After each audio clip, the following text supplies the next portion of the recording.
Assalamualaikum warahmatullahi wabarakatuh. Selamat pagi Ananda. Apa kabar semuanya? Ibu berharap Ananda semua dalam kesehatan, sehat walafiat, dan tetap dalam lindungan Allah Subhanahu wa Ta'ala. Nah, Ananda, bagaimana hari ini? Sudah mandi kan? Sudah sikat gigi kan? Oke. Nah, sebelum mulai pembelajaran, yuk kita berdoa dulu. Berdoa dimulai. Berdoa selesai. Oke, ya Ananda ya. Nah, kita lanjutkan pembelajaran kita masih di tema 4, hidup bersih dan sehat. Namun pada kesempatan kali ini kita akan belajar pada subtema 2. Silahkan dibuka bukunya. Oke, kita lanjut. Subtema 2, hidup bersih dan sehat di sekolah. Nah, tapi pada kesempatan kali ini kita tidak berada di sekolah ya. Kita berada di rumah, tidak apa-apa. Oke, kita lanjut belajarnya. Pada pembelajaran 1, kita akan menemukan kosakata tentang lingkungan yang bersih.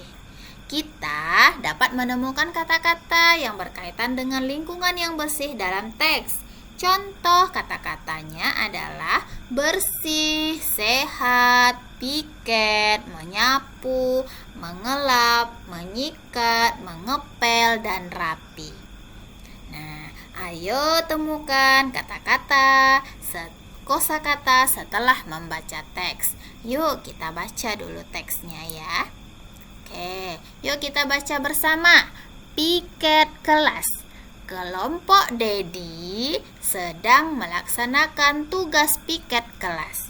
Mereka bekerja sama membersihkan kelas. Lantai kelas disapu hingga bersih. Kaca jendela dibersihkan menggunakan kain lap. Meja dan kursi ditata rapi. Papan tulis dibersihkan menggunakan penghapus hingga bersih. Air di vas bunga diganti. Lemari dibersihkan menggunakan kemoceng. Semua sampah dibuang di tempat sampah. Nah, tugas Ananda adalah menemukan kosakata tentang kebersihan. Silahkan ditemukan kosakatanya, kemudian ditulis di buku tulisnya. Nanti akan dikumpulkan. Oke. Kembali Ananda, kita akan melakukan pembelajaran selanjutnya, yaitu mengenal gerak keseharian dalam tari. Saat beraktivitas, kita biasanya melakukan gerakan khas, misalnya gerakan mengelap kaca. Nah, siapa yang pernah mengelap kaca? Tentu ada gerakannya kan? Iya, ada gerakan ke kanan dan ke kiri. Iya kan? Tangan kita bergerak. Nah, gerakan mengelap kaca dapat dijadikan sebagai gerakan tari. Nah, dapat dijadikan sebagai gerakan tari ya. Oke, nah coba perhatikan ini gambarnya. Ada gerakan kepala menoleh kanan dan kiri. Nah, coba gerakkan kepalanya. Iya, itu bisa kita jadikan sebagai gerakan tari. Kemudian gerak tangan mengelap kaca secara bergantian. Yuk coba gerakan tangannya. Pernah nggak melihat orang menari seperti itu? Nah, kira-kira seperti itu dia. Oke, lagi gerak kaki melangkah secara bergantian ke kanan dan ke kiri. Ayo gerakan. Iya Ananda, seperti itu. Itulah contohnya nanti akan gerakan tari. Karena gerakan tari itu sebenarnya diambil dari kehidupan sehari-hari. Oke, kita lanjut ya.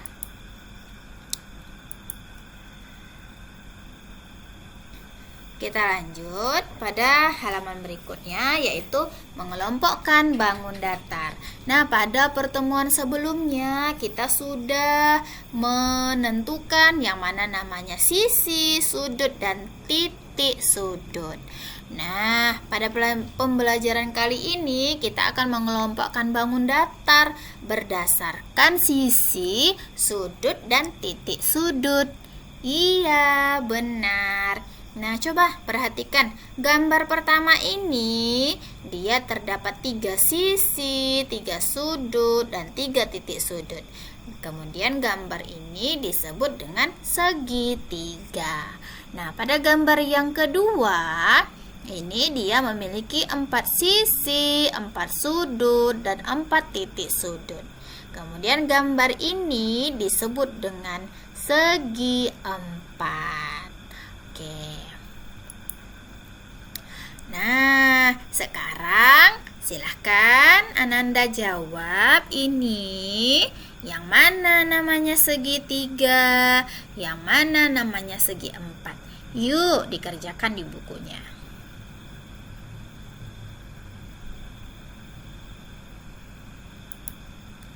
Oke Ananda, kita akan lanjut pembelajarannya, yaitu tentang membuat laporan pengamatan gambar.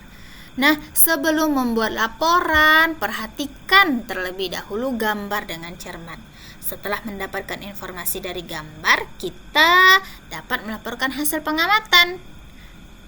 Nah, untuk membuat laporan, kita akan baca terlebih dahulu contoh laporan berikut. Yuk kita baca bersama. Nah, ini adalah laporan tentang kerja bakti di sekolah. Kita baca bersama ya.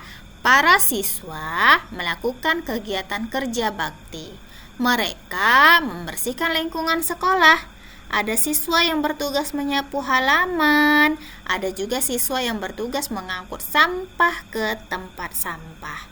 Beberapa siswa menyiram tanaman bunga.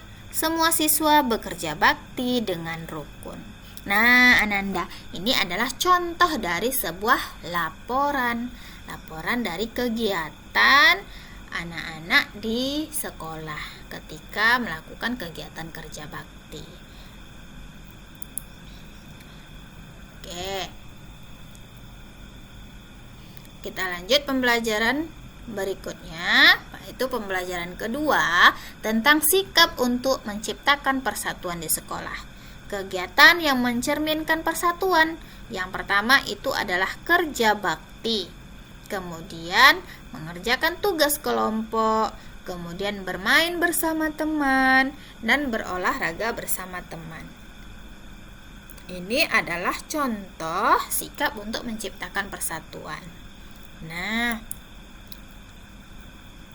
persatuan dalam lingkungan sekolah dapat tercipta jika kita memiliki sikap berikut. Yang pertama, saling menghargai. Meskipun ada perbedaan. Yang kedua, tidak memaksakan kehendak kepada orang lain. Yang ketiga, mau berbagi dan saling membantu. Yang keempat, mau saling memaafkan kesalahan teman. Kemudian yang kelima, mau mengakui kesalahan dan meminta maaf. Yang keenam, bersikap adil kepada teman. Baik Ananda, kita akan lanjut ke pembelajaran ketiga, yaitu menemukan kosakata dalam teks percakapan. Kosakata dapat ditemukan pada teks percakapan tentang kegiatan kebersihan dan kesehatan di sekolah. Kosakata tersebut ditemukan dengan cara membaca dan memahami isi percakapan terlebih dahulu. Oke, bacalah percakapan berikut. Temukan kosakata tentang kesehatan. Nanti Ananda di sini akan diminta untuk menemukan kosakata tentang kesehatan. Yuk kita baca percakapannya. Lani, Made, apakah kamu sudah memeriksa gigi bulan ini? Made, wah, memangnya ada apa, Lan? Lani, iya. Hari ini bulannya kesehatan gigi. Jadi, aku rencananya akan memeriksa gigiku. Made, boleh juga? Iya, jika kita memeriksa gigi dengan rutin, maka kesehatan gigi kita akan terjaga.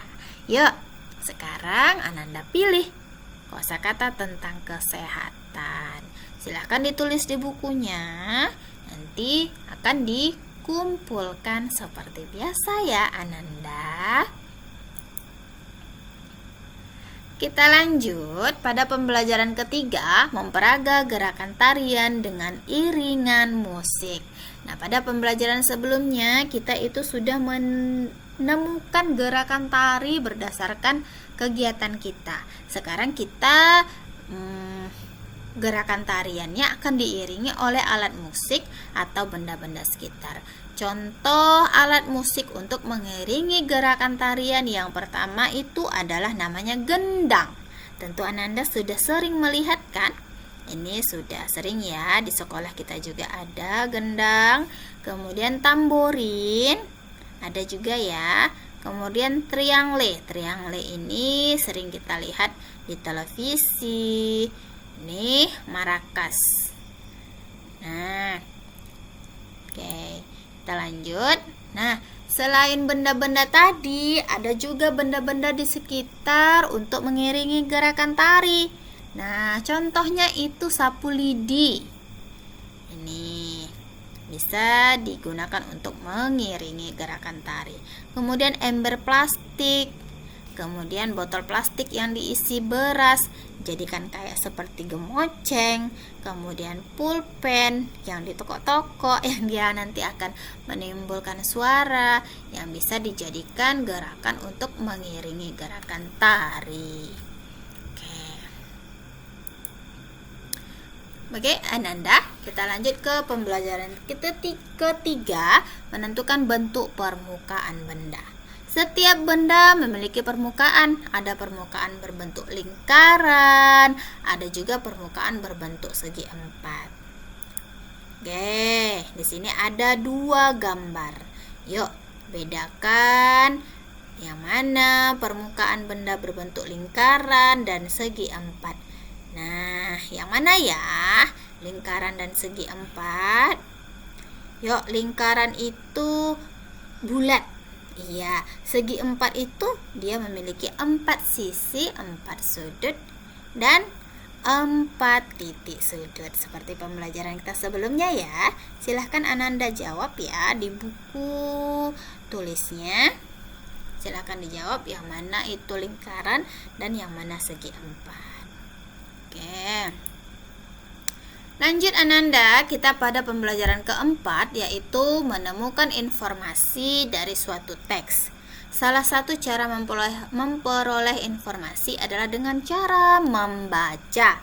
Saat membaca teks, perhatikan hal-hal berikut. Yang pertama, bacalah teks dengan seksama, dengan teliti maksudnya ya. Yang kedua, tandai kosakata yang menurutmu baru. Ini baru, apa ya artinya? Nah, ditandai. Kemudian yang ketiga, carilah arti kosakata tersebut dengan kamus bahasa Indonesia atau boleh ditanyakan kepada anggota keluarga. Kemudian cobalah menyampaikan ulang isi teks tersebut dengan bahasamu sendiri. Oke. Masih pada pembelajaran keempat, yaitu memperagakan gerak tari dengan pola lantai dan iringan. Nah, kamu dapat mengembangkan gerak mengelap kaca menjadi sebuah tarian. Tarian dapat dipentaskan secara berkelompok. Kita dapat melakukan gerakan tarian dengan pola lantai. Nah, kita akan belajar tentang pola lantai. Pola lantai adalah pola atau garis yang dilewati penari. Nah, seperti ini. Dia bergerak ke samping, kanan dan kiri. Ini namanya pola lantai horizontal karena dia ke samping kanan dan kiri. Oke. Kemudian ada lagi namanya pola lantai vertikal karena dia bergeraknya dari belakang ke depan. Ini dari belakang ke depan ya. Namanya gerakan pola lantai vertikal. Lurus dia ke belakang kan? Oke. Terus ada namanya pola lantai berbentuk huruf V. Ingat kan huruf V bagaimana? Nah, seperti ini. Nah, dia berbentuk huruf V. Ini namanya pola lantai huruf V. Lanjut. Kita akan lanjutkan pada pembelajaran keempat, yaitu pola baris 2 bangun datar. Bangun datar dapat disusun membentuk pola tertentu. Perhatikan contoh pola barisan bangun datar berikut. Nih, ini namanya tadi lingkaran, persegi, lingkaran, persegi, lingkaran, persegi. Dia membentuk pola. Pola itu artinya membentuk gambaran, ya. Pola sesudah lingkaran dia bentuk persegi. Berarti sesudah persegi apa lagi? Lingkaran. Sesudah lingkaran apa lagi gantinya? Persegi. Seperti itu maksudnya ya. Oke. Ini pola baris bangun datar di atas disusun oleh dua jenis bangun datar, yaitu lingkaran dan persegi. Nah, kita lihat ini. Ayo tentukan pola barisan bangun datar berikutnya. Ini ya. Ini tadi namanya apa? Iya, segi 4, segi 3, segi 4, segi 3. Berarti di sini apa lagi ya? Apa? Nah, silahkan ditulis di bukunya. Silahkan ditulis bukunya. Nanti akan kita periksa. Yang ini juga segi 4, segi 3, segi 3, segi 4, segi 3, segi 3. Berarti di sini apa lagi ya? Nah, apa lagi ya? Silahkan Ananda tulis ya. Oke, silahkan Ananda tulis di bukunya. Kita lanjut Ananda pada pembelajaran kelima, yaitu menemukan informasi dari teks percakapan. Dengan cara yang pertama, bacalah teks percakapan dengan seksama. Yang kedua, carilah arti kata yang belum kamu pahami. Yang ketiga, informasi yang kamu peroleh dari teks percakapan akan mempermudah kamu menjawab pertanyaan. Kegiatan yang menunjukkan persatuan dan kerukunan di sekolah. Yang pertama itu kegiatan melakukan kegiatan bersama, hendaknya kita saling rukun. Jika ada perbedaan pendapat, hendaknya dibicarakan bersama. Jika kita rukun, persatuan pun akan tercipta. Nah, ini contoh sikap kerukunan atau contoh kegiatan bekerja sama. Nah, sekarang coba sebutkan contoh kerjasama yang lainnya. Ya, sebutkan contoh kerjasama yang lainnya, tuliskan di buku Ananda. Nanti akan dikumpulkan dan kita periksa bersama ya. Oke. Kita lanjut pada pembelajaran ke-6, membuat laporan hasil pengamatan. Dengan melakukan pengamatan, kita akan mendapat informasi. Informasi dapat kita sampaikan kepada orang lain, sehingga dapat memberikan gambaran tentang hal yang kita lihat. Informasi tersebut dapat kita sampaikan dalam bentuk laporan tertulis. Nah, untuk manfaat kebersamaan dan persatuan di sekolah, manfaat kebersamaan dan persatuan di sekolah yang pertama itu semua pekerjaan menjadi lebih ringan dan cepat selesai, dapat berbagi cerita bersama teman, memiliki banyak teman, menciptakan suasana belajar yang nyaman di sekolah. Nah, sebaliknya, jika tidak ada persatuan dan kebersamaan, maka kerukunan dan keakraban antar siswa tidak akan tercipta. Akibatnya, siswa akan merasa tidak nyaman belajar di sekolah. Nah, kembali lagi pada pola baris. Pola barisan 3 atau lebih bangun datar. Selain pola barisan 2 bangun datar, kita juga dapat membuat pola barisan 3 atau lebih bangun datar. Perhatikan contoh berikut. Ya, segi 3, segi 4, segi 4, ini persegi ya. Persegi, kemudian segi 3, persegi panjang, persegi. Sekarang ayo tentukan pola barisan bangun datar berikut. Lingkaran, persegi, segi 3, lingkaran persegi segitiga.